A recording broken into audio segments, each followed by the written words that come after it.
नमस्कार किसान भाइयों, आज के इस वीडियो में आपका स्वागत है। दोस्तों, जब आप आपके मन से कोई कॉम्बिनेशन बनाकर यानी कोई फंजीसाइड ले लिया, कोई इंसेक्टिसाइड ले लिया, कोई टॉनिक ले लिया, कोई मिक्स माइक्रोन्यूट्रिएंट ले लिया, इन सब को मिलाकर जब आप आपके फसल के ऊपर छिड़काव करने जाते हो तो ये कॉम्बिनेशन आपके मन से बनाया हुआ होता है।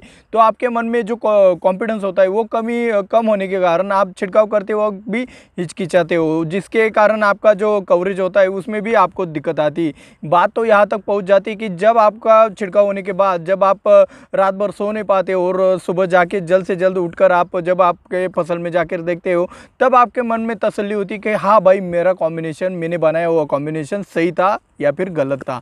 तो ये बेचैनी बढ़ाकर अगर आप काम करोगे तो आपके काम में सफलता कभी जल्दी हासिल नहीं होगी। तो ये कॉन्फिडेंस बढ़ाने के लिए आपको कॉम्बिनेशन बनाना सीखना होगा, और कॉम्बिनेशन बनाने के लिए बहुत सारा वक्त लगता है, बहुत सारा अनुभव लगता है, ज़्यादा काम करना पड़ता है, तो ज़्यादा सोचना भी पड़ता है। तो मेरे को लगभग 3 साल के करीब मेरे को ये कॉम्बिनेशन सीखने में समय लगा। आपको भी ज़्यादा भी लग सकता है, कम भी लग सकता है, लेकिन कॉम्बिनेशन बनाते वक्त किन किन चीज़ों का ख्याल रखना चाहिए ये मैं आपको इस वीडियो में ज़रूर सिखा सकता हूँ। तो बने रहे मेरे साथ वीडियो के अंत तक। मैं हूँ दिव्यराज और आप देख रहे हो अन्न निर्माता। चलिए शुरुआत करते हैं आज के वीडियो की। दोस्तों, कॉम्बिनेशन क्या है ये आपको समझाने की ज़रूरत नहीं है, आपकी समय की ही बचत होगी। आपको ये पता तो है ही कि कॉम्बिनेशन क्या होता है। तो भाई, कॉम्बिनेशन के फ़ायदे क्या है ये अभी हम समझते हैं। तो भाई, कॉम्बिनेशन के बहुत सारे फ़ायदे, कई सारी दवाइयाँ एक साथ जाने से आपके जो परिश्रम लगता है आपको छिड़काव करने के लिए, उसकी बचत होती है। कई सारी दवाइयों का एक साथ आपको 100% रिजल्ट मिलता है, तो उससे एक अलग फ़ायदा होता है। कई सारी दवाइयाँ एक साथ डालने से जो आपका जो कॉस्ट लगता है एक बार छिड़काव करने के लिए, जो डीजल का खर्चा लगता है या फिर बिजली खर्च होती है, तो वो भी आपकी बचत हो जाती है। और आपका सबसे बढ़िया जो कॉम्बिनेशन का जो फ़ायदा मेरे को लगता है कि टाइम इज़ मनी। मतलब एक बार में आपको 4 चीज़ों की आवश्यकता है आपके फसल में, तो वो चारों की चीज़ें आप एक ही साथ आपके फसल में दे सकते हो। चारों की चारों चीज़ें यानी कि आपके कॉम्बिनेशन में होने वाले प्रोडक्ट होते हैं। तो ये एक साथ देने से आपको एक साथ रिजल्ट भी मिलते हैं और आपके परिश्रम और पैसों की भी बचत होती है। साथ में आपकी मानसिक स्थिति भी बहुत अच्छी से रह जाती है। तो कॉम्बिनेशन सीखना बहुत अच्छी बात है, सीखना ही चाहिए, क्यों नहीं सीखे। लेकिन कई बार बहुत से किसान गलती कर बैठते हैं। तो गलती क्या कर बैठते हैं, तो अभी हम जानेंगे कि कॉम्बिनेशन से क्या नुकसान होते हैं। तो भाई, कॉम्बिनेशन के बहुत सारे नुकसान भी हो सकते हैं अगर आप गलत तरीके से इसका इस्तेमाल करते हो। तो भाई, कई बार क्या होता है, कॉम्बिनेशन गलत बनने के कारण आपके किसी भी एक मतलब जिसके रिजल्ट आने चाहिए थे उसके भी नहीं आते, और बेवजह उसका नुकसान भी हो जाता है। मतलब स्कॉर्चिंग आ जाती है, या फिर फसल में कुछ उल्टा परिणाम, यानी कि फसल बढ़ानी चाहिए तो वहाँ पे रुक जाती है। तो उल्टा परिणाम भी होता है जब आप कॉम्बिनेशन गलत कर देते हो। तो कॉम्बिनेशन गलत होने के कई कारण हो सकते हैं, ये आगे हम जानने वाले। लेकिन गलत कॉम्बिनेशन से आपकी समस्या और भी ज़्यादा बढ़ जाती है। मतलब उससे आप समय बचाने जाओगे और ज़्यादा समय खर्च हो जाएगा। तो गलत कॉम्बिनेशन करने से अच्छा है कि भाई किसी से पूछकर आप कंफर्म करके ही आप कॉम्बिनेशन का इस्तेमाल करें। तो मेरे को बहुत सारी कमेंट आती है कि कॉम्बिनेशन में प्रोडक्ट के रिजल्ट मिलते हैं क्या? जी हाँ, बिल्कुल 100% आपके प्रोडक्ट के रिजल्ट मिलते हैं, लेकिन वो कॉम्बिनेशन सही होना चाहिए। कॉम्बिनेशन सही होना चाहिए, इसका मतलब क्या है भाई? देखो, कॉम्बिनेशन सही होना चाहिए इसका मतलब ये है कि अगर देखो भाई, आपने कोई फंगस लिया है, यानी कि ट्राइकोडर्मा का स्प्रे करना है, और आपने उसको M45 के साथ छिड़काव कर दिया है, तो ये M45 और ट्राइकोडर्मा आपको कॉम्बिनेशन हो गया। लेकिन M45 के अंदर पड़ते ही ट्राइकोडर्मा मर जाएगा, तो ये कॉम्बिनेशन गलत हुआ और आपको इस कॉम्बिनेशन के 100% रिजल्ट भी नहीं मिलेगा और आपका एक वेस्ट जाता है। तो कई किसान क्या करते हैं, M45 और आपका जो ब्लू कॉपर आता है उसका एक साथ छिड़काव करते हैं। तो भाई, दोनों का एक ही काम होता है, तो दोनों के 100% रिजल्ट मिलते हैं, लेकिन दोनों का एक ही कार्य होने से एक वेस्ट जाता है। तो ये गलत कॉम्बिनेशन हो गए।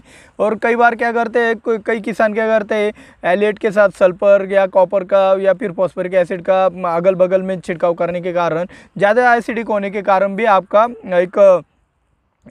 एक स्कॉर्चिंग जैसे आ जाता है और आपका नुकसान हो जाता है। कई किसान क्या करते हैं, क्वांटम के साथ या फिर कॉपर के साथ जिब्रेलिक एसिड का छिड़काव करते हैं। तो कॉपर और क्वांटम के साथ जिब्रेलिक एसिड के रिजल्ट नहीं आते।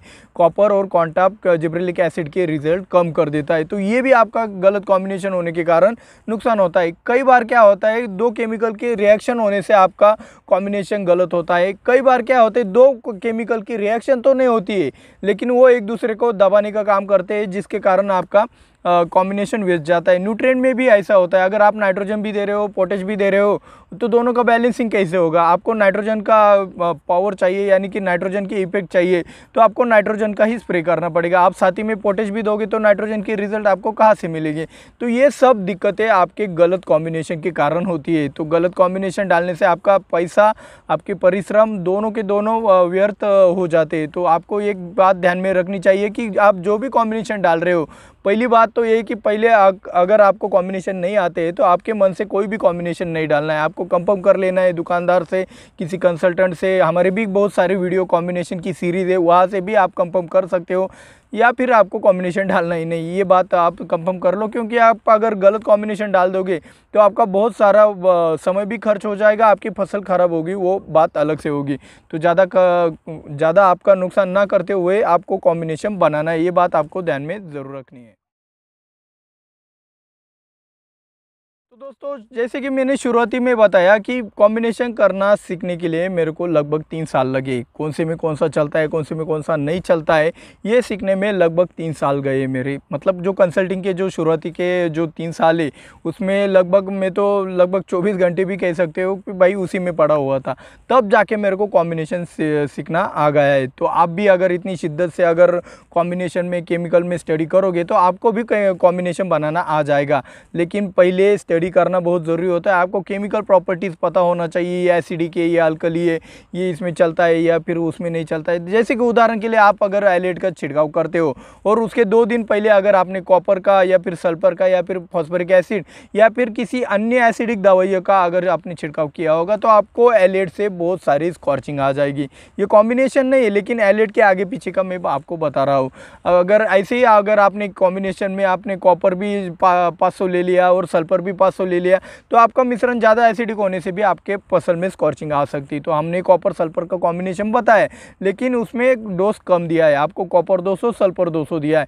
तो ये सब सीखने के लिए आपको लगता है अनुभव, जो कि पाने के लिए आपको बहुत सारा एक अभ्यास करना पड़ता है। तो अभ्यास करने के लिए आपको एक मेहनत तो लगेगी भाई। बिना मेहनत के आपको कुछ नहीं मिलेगा। अगर बिना मेहनत के कुछ पाना चाहते हो तो हमारे चैनल के ऊपर सारे वीडियो बन चुके हैं, आप वो वीडियो देख के भी आप अच्छे से सीख सकते हो। और रही बात हमारे चैनल के जो वीडियोज़ है उनको शेयर करने की, तो आप ज़रूर उसको शेयर करेंगे ऐसी मैं आशा रखता हूँ। और जिन्होंने अब तक लाइक नहीं किया भाई, जल्द से जल्द लाइक भी कर देना, और जिन्होंने अब तक सब्सक्राइब नहीं किया भाई, जल्द से जल्द सब्सक्राइब भी कर देना। अभी हम चलते हैं एक खास बात की तरफ। तो दोस्तों, आज की खास बात में हम आपको ये बताने वाले कि जब हम किसी का कॉम्बिनेशन का उच्चार करते हैं तो भाई उसके सीक्वेंस के अनुसार ही आपको वो दवाइयाँ आपके टंकी में डालनी है। जैसे कि हम कॉम्बिनेशन बताते हैं कि भाई फॉस्फोरिक एसिड ले लो, बाविस्टीन, M45, इमिडा और लिविसिन ले लो। तो भाई जैसे हम बोलते हैं वैसे ही आपको कॉम्बिनेशन टंकी में डालना है। फॉस्फोरिक एसिड पहले डालना है जिससे आपके पानी का पीएच होगा, फिर बाविस्टीन डालना है, फिर M45, फिर इमिडा, और फिर आपका कराटे, लियोसिन जो भी होगा वो डालना है। उदाहरण के तौर पर एक और कॉम्बिनेशन बताता हूँ मैं, स्कोर, कराटे, एक्ट्रा। तो भाई आपको पहले स्कोर डालना है, फिर करट डालना है, फिर एक्ट्रा डालना है। तो ये जो कॉम्बिनेशन हम बोलते हैं कुमान 52-34, तो पहले कुमान फिर 52-34, ऐसे ही हमें आपके टंकी में डालना है। तो जिसके कारण क्या होता है, आपका भाई हम जो उच्चार करते हैं वो किसी कारणवश करते हैं, फॉस्फोरिक एसिड या फिर साइट्रिक एसिड, करजेट और चिलेटेड जिंक। तो साइट्रिक एसिड पहले डालना है, फिर करजेट डालना है, फिर चिलेटेड जिंक डालना है। इससे क्या होता है, पानी का पीएच अच्छे से हो जाता है। तो अगर आपको कॉम्बिनेशन की सीरीज़ देखनी है, आपको कुछ विचार नहीं करना है, कोई स्टडी नहीं करना है, सिर्फ और सिर्फ रेडीमेड आपको अगर कॉम्बिनेशन जानने, तो इस वाले वीडियो के ऊपर क्लिक करके आप वो वाले कॉम्बिनेशन जान सकते हो। मिलते हैं अगले वीडियो में। जय जवान जय किसान।